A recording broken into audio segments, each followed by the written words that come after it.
வணக்கம். நான் பேச போவது வருங்கால தலைமுறைக்கு இன்றைய தலைமுறையினர் இயற்கை உணவையும் இயற்கை சூழலையும் விட்டு செல்வதற்காக என்ன செய்கிறீர்கள்? எங்களுடைய பாட்டனும் கூட்டனும் உங்களுக்கு விட்டு சென்றது விலையில்லா குடிநீரும் நஞ்சில்லா உணவும் தூய்மையான காற்றும் இயற்கை சூழ்ந்த சுற்றுச்சூழலும் விட்டு சென்றனர். ஆனால் நீங்கள் எதை எங்களிடம் விட்டு செல்ல போகிறீர்கள்? காசு பணம் என்ற பெயரில் யாரோ வசதியாக வாழ்வதற்காக அனைத்து இயற்கை வளங்களையும் கொள்ளையர்களிடம் கொடுத்து நீங்களும் அடிமையாக வாழ்ந்து எங்களையும் அவர்களுக்கு அடிமையாக தாரை வார்த்து கொடுத்துவிட்டு எங்கள் குழந்தைகளுக்கு நாங்கள் பல கோடி சொத்துகள் சேர்த்து வைத்துள்ளோம் என்று தட்டிக் கொள்வது நகைப்பிற்குரியதாக உள்ளது. ஆதி மனிதன் இயற்கையை கண்டு பயந்தான். இடைக்கால மனிதன் இயற்கையோடு இணைந்து வாழ்ந்தான். தற்கால மனிதன் இயற்கையை வெல்ல முயன்று அதை அழித்துக் கொண்டிருக்கிறான். இயற்கையும் எத்தனையோ எச்சரிக்கைகள் செய்தும் கண்டு கொள்ளாமல் செல்கிறான். எனது தாத்தா தண்ணீரை கிணற்றில் பார்த்தார்.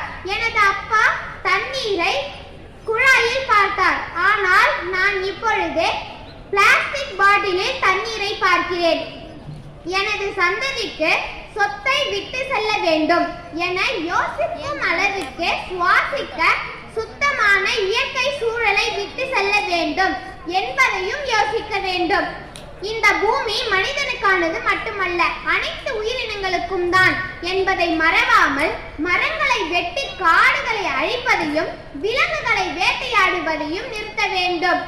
மறுசுழற்சி செய்ய இயலாத பொருள்களான நெகிழிகள் மண்ணுலகை மலடாக்கி விடும் என புரிந்து நான் பயன்படுத்துவதை நிறுத்தினால் தயாரிக்க மாட்டான் என தன்னிலிருந்து எந்த மாற்றத்தையும் கொண்டு வர வேண்டும்.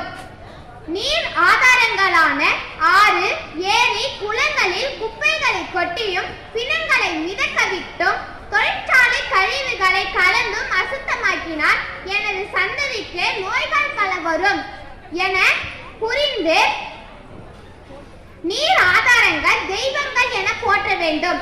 இயற்கை வளங்களான பெட்ரோல், டீசல், நிலக்கரி பயன்பாடு அதிகரிப்பதை உணர்ந்து